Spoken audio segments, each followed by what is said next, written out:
everybody. Thanks for joining me today. This is Haley Gibson. Today I'm going to talk about 8 strategies to relieve PMS symptoms. What is PMS exactly? That would be premenstrual syndrome, something all of us lovely ladies get to go through.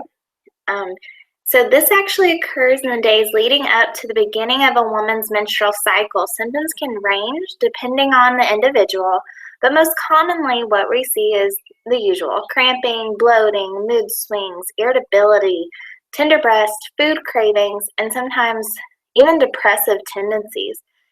Something I've noticed is that many women experience a much greater level of discomfort during this time compared to others. So today I want to talk about 8 strategies that I've used on myself as well as clinically to help women overcome PMS symptoms. So personally, I was on birth control for 7 years and I've gotten off of it this past year, and PMS symptoms got significantly worse when I came off of birth control, and I experienced really bad insomnia, and my bloating actually improved. It was worse on the pill, but I experienced really bad insomnia. I started going 2 to 3 nights without really sleeping at all. So we're going to talk a little bit about why that happens. I also experienced terrible acne, really bad irritability and moodiness. And I know some of you ladies out there are experiencing this too. So we're just going to talk about why it happens and what we can do about it today. Before we get started, I do want to talk a little bit about who you're listening to. So my name's Haley Gibson. I'm a registered nurse and functional diagnostic nutritionist. I worked in a hospital, and I found that my passion lied more so with helping those patients from the hospital and patients outside of the hospital who could have a better quality of life. I wanted to go and reconstruct everyone's lifestyle and help you get on the right diet plan for you and help you heal your body naturally versus continuing in the lifestyle that got you into the hospital to begin with. So that's a little bit about my passion, a small little segment. I'm also currently obtaining my master's degree as a family nurse practitioner, and I plan on combining natural medicine along with conventional medicine to bring about the best quality of care for my patients. I'm super excited about that. Can't wait to get started. And then the other 2 pictures, this is just a picture of myself with my fiance. I am so blessed to have him in my life. And then down below that, you can see a picture of myself with all the Mountain Challenge gang. I consider this my social outing for the week. We go and run up Kennesaw Mountain together. If anyone is local to the area, please come out and join us. It's so much fun. We have a great time running up the side, and we do push-ups and burpees and squat jumps and all this craziness. Unless you have adrenal fatigue, then I wouldn't recommend it. You can come walk with us though. So let's dive into this. Common symptoms of PMS. So although no cause of PMS has been officially identified, your hormone balance can play a major role. The menstrual cycle is the process that takes place in the female body when it is preparing an egg for potential fertilization. The cycle has 4 stages, which we're going to talk more about in the next slide. So these are some common symptoms of PMS. Bloating, binge eating. Oh my gosh, I know that chocolate and carbs are about the only thing that I want when I'm about to start. It's gotten better as I've balanced my hormones. Women can be super complicated, so figuring out that hormone balance is so key, and we're going to talk about how we can figure that out too. Cramping, headaches, feeling of sadness. So one thing that I experienced that I just felt so bad about was I would get like this just blank feeling in my head, and I didn't want to associate with anybody. I didn't really have anything to talk about to anybody, and I just felt like secluded in my own head, and I knew I was being a brat, and I didn't know how to stop. It was like I was irritable, and I didn't know how to stop it. It's really annoying when you know it's happening and you still can't fix it. You're just like, ah! Low energy, irritability, mood swings, food cravings, persistent anger, tension. That's that tense feeling I had. Hopelessness, trouble concentrating. That is definitely something that I struggled with. Bowel issues. I would get constipated before I started my period as well, and sleep disturbances. I talked about that in the first slide, so I won't go back into it. And disinterest in activities. So if you're experiencing these things, sure, to a certain extent, we may experience these things just because we do have fluctuating hormones and we're women, and to a certain extent, we're not going to completely cure all of this, but can we help it be better and not experience such extreme symptoms? Absolutely. So that's what I want to talk about today.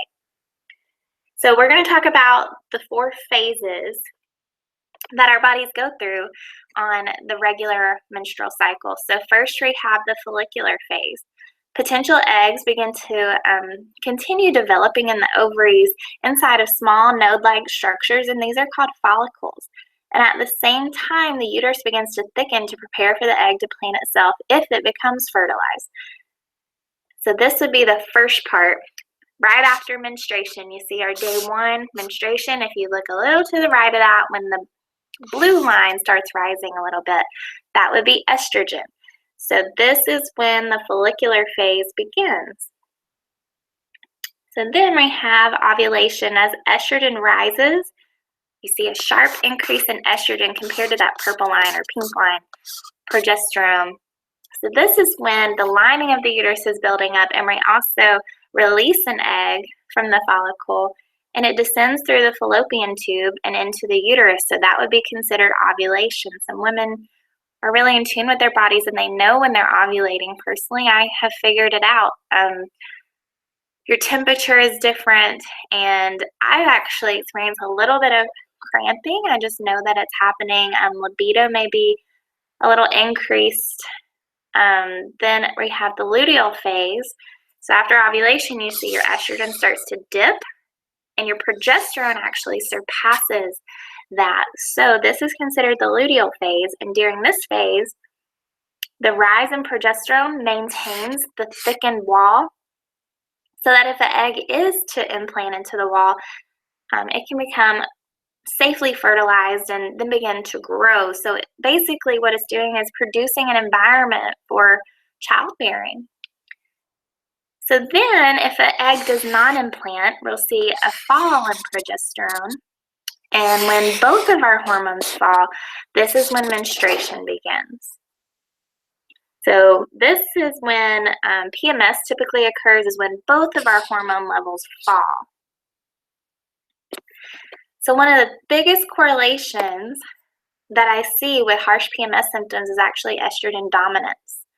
So when estrogen becomes elevated relative to progesterone, PMS symptoms tend to become much more pronounced. So if you're having severe PMS symptoms, estrogen dominance is likely at play, and in many cases, I have seen painful PMS symptoms improve dramatically by just addressing this one factor alone. So if you are experiencing estrogen dominance, these are some other things that could be occurring. PMS symptoms, endometriosis, infertility, hot flashes, fatigue, cervical dysplasia, decreased libido, weight gain, menstrual cramping, headaches, cancer even, uterine fibroids, fibrocystic breast, excessive menstruation, depression, or thyroid problems. And I've done another video on estrogen dominance. So if you want more information on how that happens, you can Google Dr. Jocker's estrogen dominance, and there should be a video that pops up. All right, so let's talk about the 8 strategies that we're going to use to relieve these PMS symptoms. So this is the list. So given that we know the primary players in the PMS symptoms, primarily hormone balance, we can use dietary supplementation, lifestyle modifications, things like that to to control these variables. So these strategies work best when they're combined, as they provide unique mechanisms to relieve your PMS symptoms. So let's talk a little bit about these. The first one is the anti-inflammatory diet. So diet is huge. The main component, we'll say that diet's 80% of the battle here. So following an anti-inflammatory diet can be one of the biggest steps you can take So it should be, full of leafy greens, your vegetables, lots of herbs. You want a lot of magnesium and calcium that will help ease menstrual cramps. Wild-caught salmon can help lower inflammation and pain due to the high omega-3 content as well. So just by consuming a diet full of healthy fats, antioxidants, and fiber eases PMS symptoms for many different reasons. So eating this way will help improve your hormone balance, help you excrete excess estrogen. What we were talking about with the estrogen dominance, if you're consuming foods that are healthy for you, like broccoli, you have that DIM in it that helps you metabolize the excess estrogen. This is so key and stabilize your blood sugar and drastically change the way this can drastically change the way that you experience PMS. So you also want to avoid things like sugar, grains, high amounts of salt, and caffeine, as these can make symptoms worse. So caffeine especially can be dehydrating and lead to aggravation of digestive issues that are common during PMS. So just to sum up this slide that we're looking at here, we want to reduce sugar and grains. The main thing is we want to stabilize blood sugar. If you think about when we intake food and we raise up our blood glucose, we secrete a hormone called insulin. The higher amount of glucose we have, the bigger surge of insulin we're going to have. And this is going to plummet our blood sugar. Well, this creates what looks like a roller coaster. We have a huge surge in glucose, we have a big dip, and then we eat again because we feel hungry and tired, so it goes back up, and then insulin is secreted and goes back down. So this is like a big up and down. You can't see me right now, but I'm moving my hands up and down to show how it's going up and down. So basically what we want to do is have this stabilizing effect. So we really want good fats in our diet, good healthy protein in our diet to help slow the rise in blood sugar. And we also want to have minimal amounts of carbohydrates and base it off of your daily needs. How active are you? What's your metabolic type? The amount of activity you're doing drastically changes the amount of carbohydrates that you need. So I encourage you to work with someone or research yourself or find what works for you for amounts of carbohydrates to keep it stable, keep your energy stable. So get rid of bad fat and add in more good fat. Essentially what I'm saying here is to eat more avocados, olives, olive oil, coconut oil, grass-fed butter or ghee, those sorts of things, wild-caught salmon, the fish oils. You want the good, healthy fats. These help produce your sex hormones and your stress hormones as well. Change the meat that you eat. This is key. So conventionally fed beef and chicken, these things are pumped full of hormones so that they can grow bigger and provide more food. This was done for economic reasons. You feed more for less money, and it did just that. It feeds more for less money, but it did take away from quality in our food supply. So I encourage you to eat organic and hormone-free, the grass-fed, pasture-raised types of meat so that you can limit the amount of exposure that you have to hormones and antibiotics and grain-fed meats, things like that. Basically, we want the most nutrient-dense forms of meat. So let's talk about vitamin D, the sunshine. So once you have your diet taken care of, it's important to get outside and get some sunlight on a regular basis. Sun exposure helps us make vitamin D, which plays a crucial role in hormone balance and calcium utilization. These actions will help lower elevated estrogen levels and ease cramping. So another huge benefit of vitamin D is that it helps lower the production of prostaglandins and cytokines.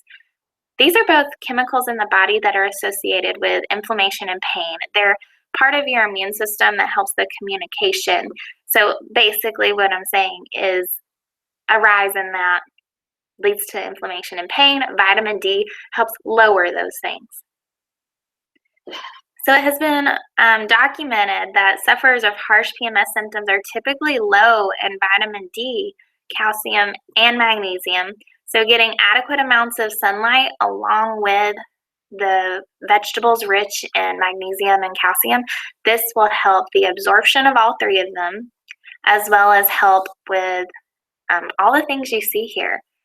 So it enhances the immune system, the thyroid, it helps with calcium absorption, it prevents depression and anxiety, essential for neuromuscular function, all of these things. Vitamin D is a huge, huge component of a healthy diet and lifestyle. So I encourage you, get outside and feel the sunshine.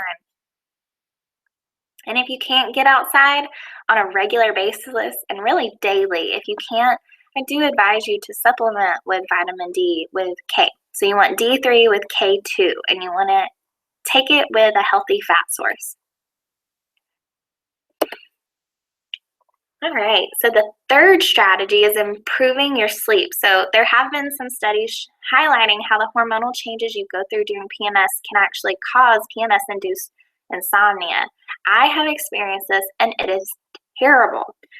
And it took me a while to figure out that it was related to that. I just knew that like once a month, I went through a terrible sleep pattern, and I could not sleep at all. So did you know that if you cut out some of these things or improve some of these things, you can actually sleep better at night? So high quality sleep is key to lowering inflammation. It helps you control your stress hormone levels and imbalance hormones. So by getting a good night's sleep, you can lessen PMS symptoms. So sunlight is key. This helps regulate your circadian rhythm. Avoid artificial light. So even if you work in a computer or in an office all day, try to make sure that at least an hour before your bedtime that you are completely avoiding artificial light, and that you're turning off your computers and your Wi-Fi and completely separating yourself from that. Read a book, engage with your family, that sort of thing. Get outside, walk around, but try to avoid that light because it does interrupt your brain's communication, so it ends up interrupting your sleep at night. Blacking out your room is huge. So if you can black out your room or just wear an eye mask. Personally, I just wear an eye mask. I'll have it completely dark in my room, but there's a little bit of leeway for light to start coming in the window in the morning so that it wakes me up. With the sun, I try to go to bed at 10 o'clock at night. And if I don't, I am definitely using my eye mask so that the sun coming through doesn't bother me in the morning, and I can sleep a little bit longer if I need to or if I can. So black out your room. This helps with sleep. Any kind of light is going to stimulate your brain. Forming healthy sleep habits. So kind of goes hand in hand with what I've been saying, but essentially you want to be getting into the bed around 10 o'clock. Try to get the best sleep from 10 to 6. You do get more restorative sleep if you go to bed earlier before midnight. Balancing your blood sugar. Many people wake up in the middle of the night. This is oftentimes because your blood sugar will drop during the night, and your stress hormone is secreted to help bring that blood sugar back up, and then it wakes you up because your stress hormone is elevated in the middle of the night. So balancing your blood sugar so that you prevent dips overnight is huge for staying asleep. I know that personally this made a huge difference in the way that I was able to stay asleep. So smart caffeine intake. The majority of us live off of coffee. Personally, I don't like it. I don't know how that happened, but my family just doesn't drink it. I'm not a big coffee drinker. I do like green tea though.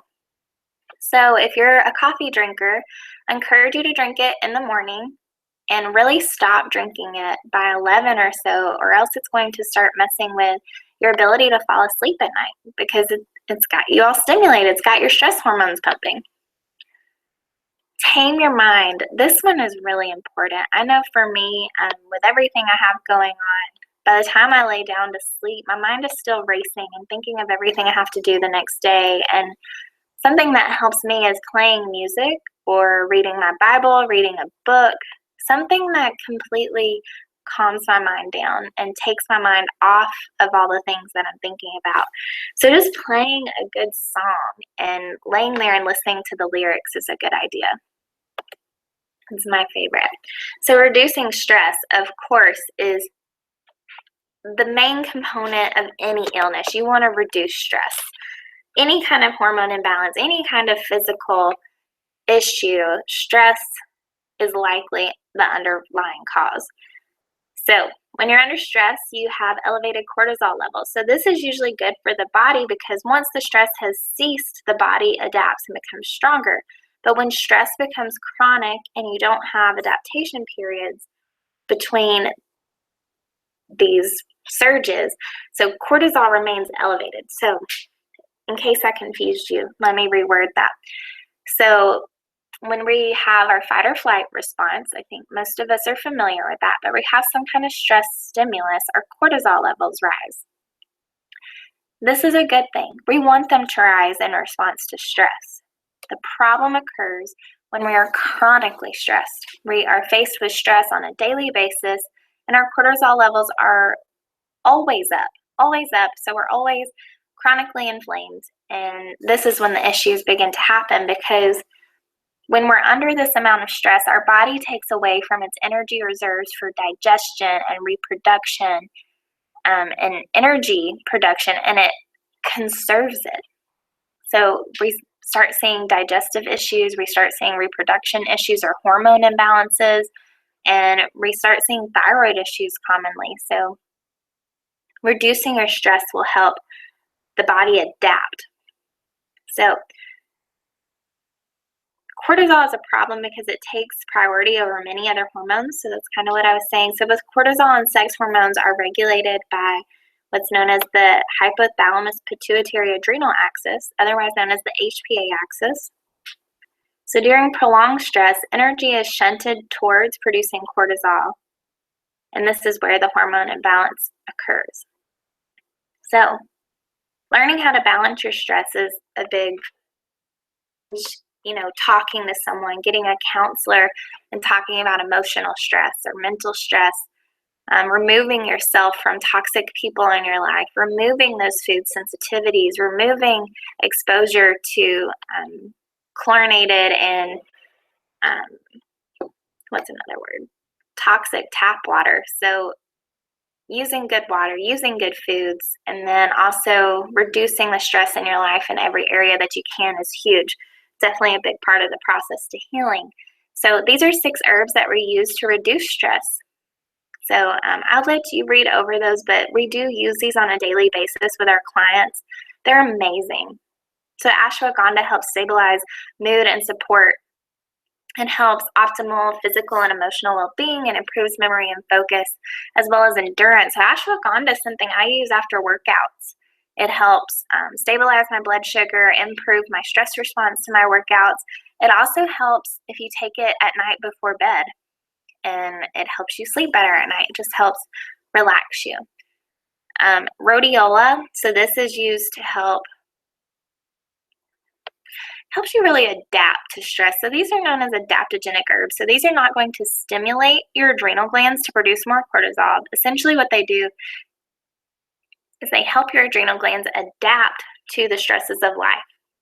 So rhodiola and holy basil, cordyceps, reishi mushroom, ginseng, all of these things are going to help you just adapt to stress better. And if you are not producing enough cortisol, they'll help you produce more. And if you're producing too much cortisol, they'll help lower that impact. So those are really great herbs to help your body adapt to stress.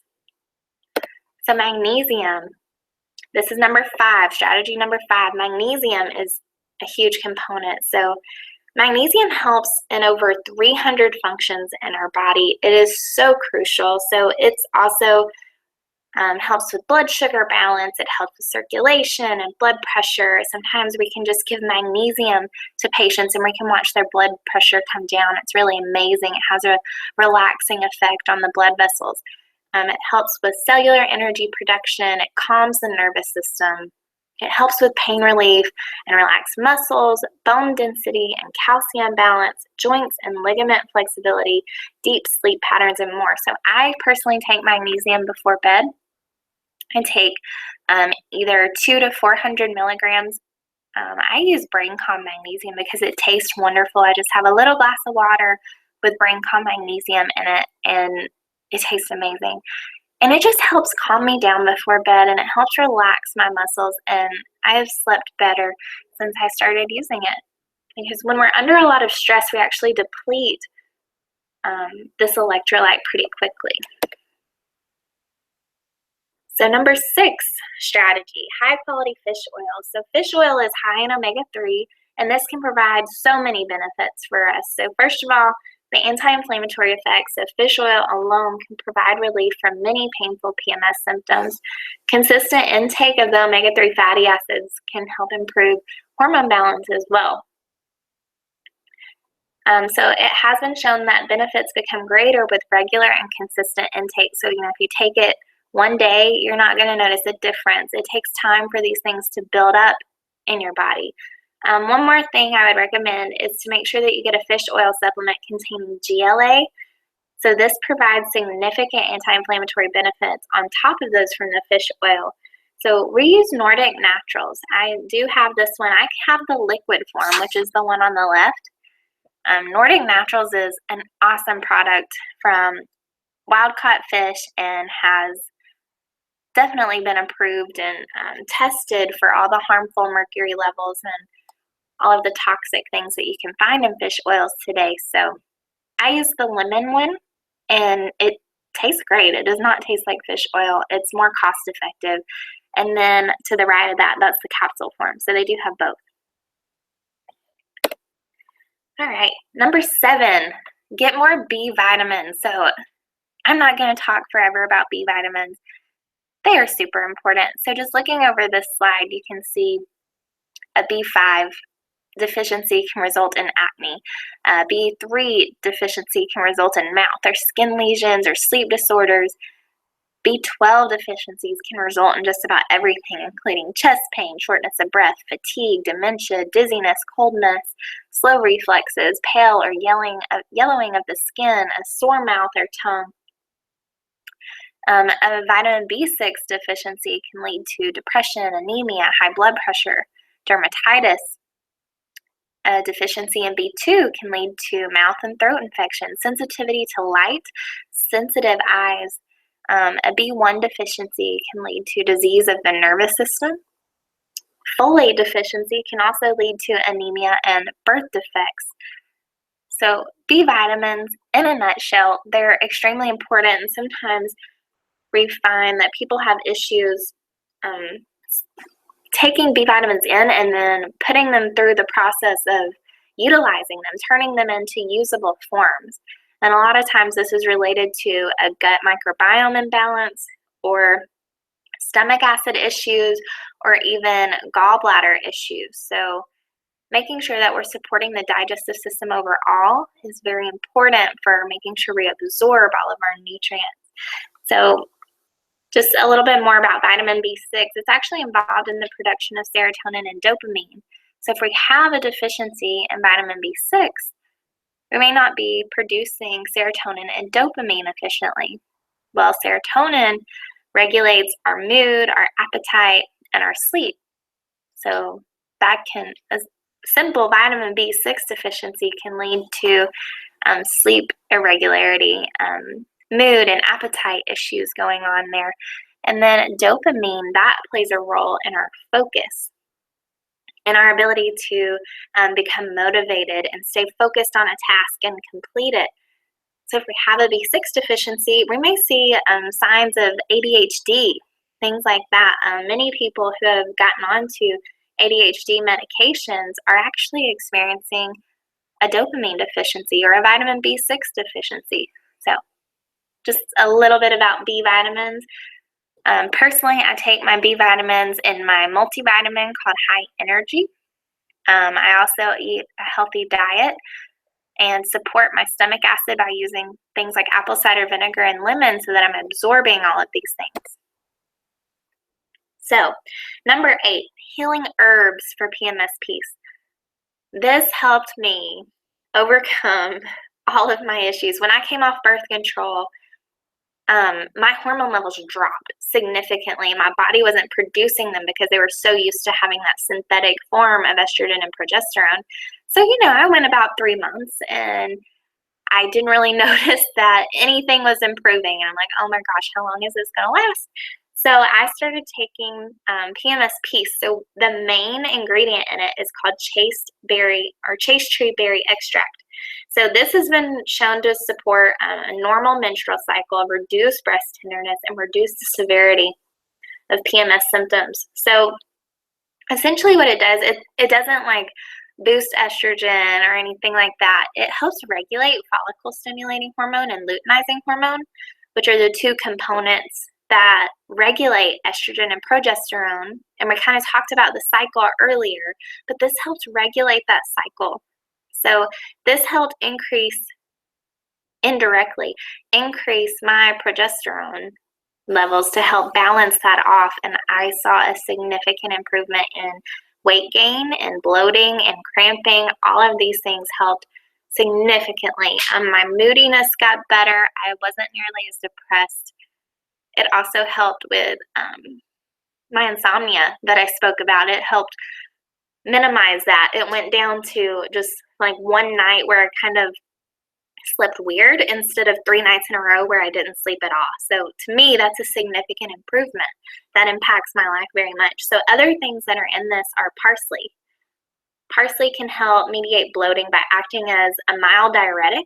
So this helps increase your urine output while also helping the body retain your beneficial electrolytes. Ginger root is in it. So ginger is very powerful for alleviating GI distress. Ginger helps keep the bowels moving, helps with bowel motility. Many other herbs provide PMS support. So by combining them, you can provide very powerful support for your PMS symptoms. So Dr. Jockers put this together, and he thinks it's one of the best of its kind, and I agree. It worked wonders for me. So this is a comprehensive formula. It contains 10 different herbs in therapeutic doses, and it has just been wonderful. I use it with clients who have PMS issues or hormonal imbalances going on.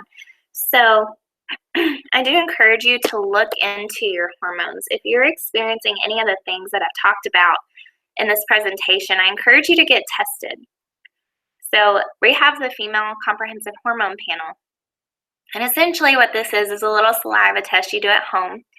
You spit into this little cap, and you follow the directions for freezing or not freezing, and then you ship it off to the lab, and then we receive the results and go over them with you personally.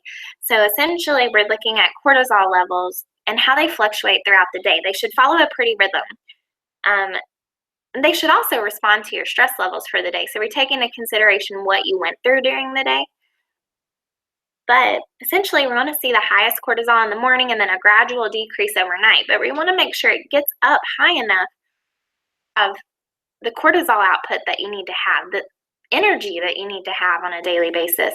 And then in addition to that, we're looking at the master sex hormone producer, which is DHEA. And then we look at the 3 different kinds of estrogen, progesterone, and testosterone. So between looking at all of these, we can help identify hormonal imbalances and figure out how to support that through the diet. Naturally, we help you support that. So yeah, I encourage you to look into that test if you're experiencing any of these things. So PMS can truly be debilitating for some women.